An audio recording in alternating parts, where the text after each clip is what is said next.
मित्रों, वाल्मीकि द्वारा रचित रामायण की कथा के अनुसार ये तो सभी को पता है कि लक्ष्मण भगवान ने माता सीता के रक्षण के लिए रेखा खींची थी, किंतु माता सीता ने उसे लांघ कर अनर्थ कर दिया था और रावण ने उन्हें अपने जाल में फंसाकर उनका हरण कर लिया था।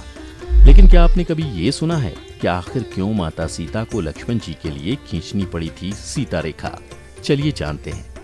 नमस्कार दर्शकों, स्वागत है आपका द डिवाइन टेल्स पर एक बार फिर। बता दें कि लक्ष्मण जी भगवान श्री राम के छोटे भाई तथा शेषनाग के अवतार थे।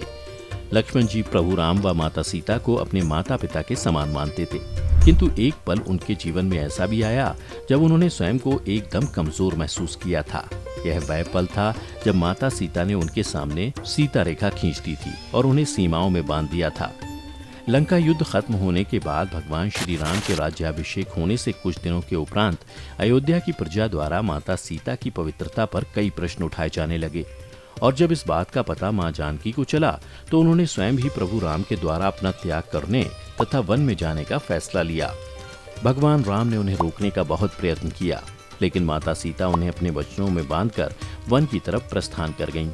इस बात की जानकारी किसी को नहीं दी गई थी। केवल लक्ष्मण जी को मां सीता को वन में छोड़ आने का आदेश मिला था। वहीं जब मां सीता भगवान लक्ष्मण के साथ रथ में बैठकर वन में पहुंच गईं, तब उन्होंने लक्ष्मण जी को रथ रोकने और उन्हें वहां से वापस लौट जाने को कहा। इस पर शेषनाग अवतरित लक्ष्मण विलाप करने लगे तथा वापस जाने से मना कर दिया। उन्होंने जानकी मां से कहा कि वे उन्हें अकेले वन में नहीं जाने देंगे और वे भी उनके साथ चलेंगे तथा एक पुत्र की तरह उनकी सेवा करेंगे।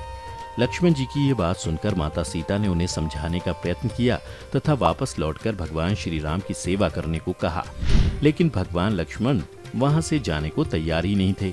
वह अपनी बात पर अडिग थे कि वे वहां से नहीं जाएंगे तथा मां सीता की सेवा करेंगे।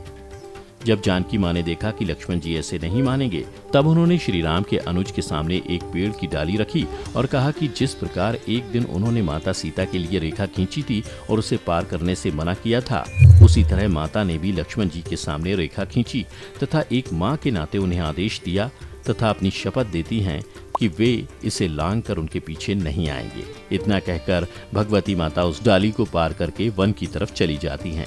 लक्ष्मण जी को अपनी माता के समान मां सीता से आदेश मिला था, जिसके चलते वे बिल्कुल निरुपाय थे। यह वह समय था जब वे चाहकर भी उस रेखा को पार नहीं कर सकते थे, इसलिए उन्हें ना चाहते हुए भी पुनः अयोध्या लौटना पड़ा। मित्रों, ये तो आपने जाना कि माता सीता ने किस कारणवश लक्ष्मण जी के सामने सीता रेखा खींची थी, किंतु एक बार ऐसा क्या हुआ था जब जानकी मां को निगलना पड़ा लक्ष्मण जी को और पवन पुत्र हनुमान ये दृश्य देखते रह गए। जी हाँ मित्रों, इसके पीछे भी एक रोचक कहानी है जो हम आपको बताएंगे।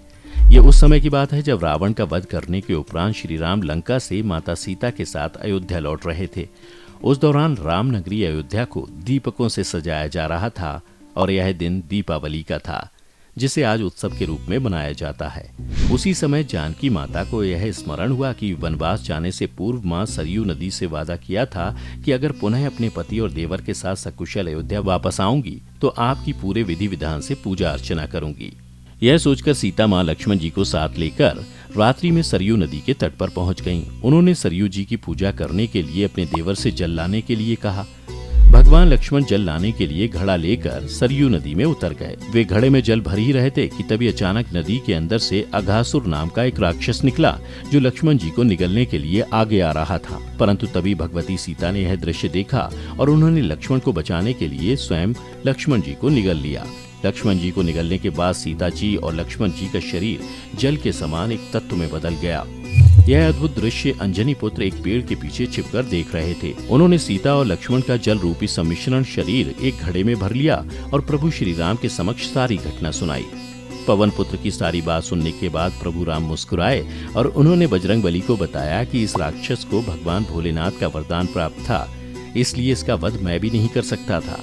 शिव जी के इस वरदान के मुताबिक अघासुर का वध तभी किया जा सकता है जब जानकी और लक्ष्मण का शरीर एक होकर किसी तत्व में बदल जाए और हनुमान उस तत्व का इस्तेमाल एक शस्त्र के रूप में करें। परमात्मा श्री राम की ये बातें सुनकर बजरंगबली ने उस घड़े के जल को गायत्री मंत्र से अभिमंत्रित करके सरयू नदी में बहा दिया। नदी में उस जल के मिलते ही सरयू में आग की लपटें उठने लगीं, जिसमें जलकर दैत्य अघासुर भस्म हो गया। राक्षस के भस्म होते ही नदी ने सीता माता और लक्ष्मण जी को उनका शरीर वापस कर दिया और इस तरह उन्हें पुनः एक नया जीवन मिला। तो मित्रों, आपने जानी माता सीता और भगवान लक्ष्मण से जुड़ी कुछ रोचक बातें। यदि आपको पहले से किसी बात की जानकारी थी तो नीचे हमें कमेंट करके जरूर बताएं। आज की वीडियो में बस इतना ही। हम उम्मीद करते हैं कि हमारी वीडियो के जरिए आपको कई सवालों के जवाब मिल गए होंगे। अगर ये वीडियो पसंद आई हो तो इसे लाइक और शेयर जरूर कीजिएगा। अगर आपने हमारे चैनल को सब्सक्राइब नहीं किया है तो जरूर करिए। इसके साथ ही मुझे दें इजाजत। इस वीडियो को अंत तक देखने के लिए आपका बहुत बहुत शुक्रिया। और हाँ, अब आप हमारे सभी वीडियो फेसबुक पर भी देख सकते हैं, जिसके लिए आपको फेसबुक पर द डिवाइन टेल्स के पेज को लाइक और फॉलो करना होगा।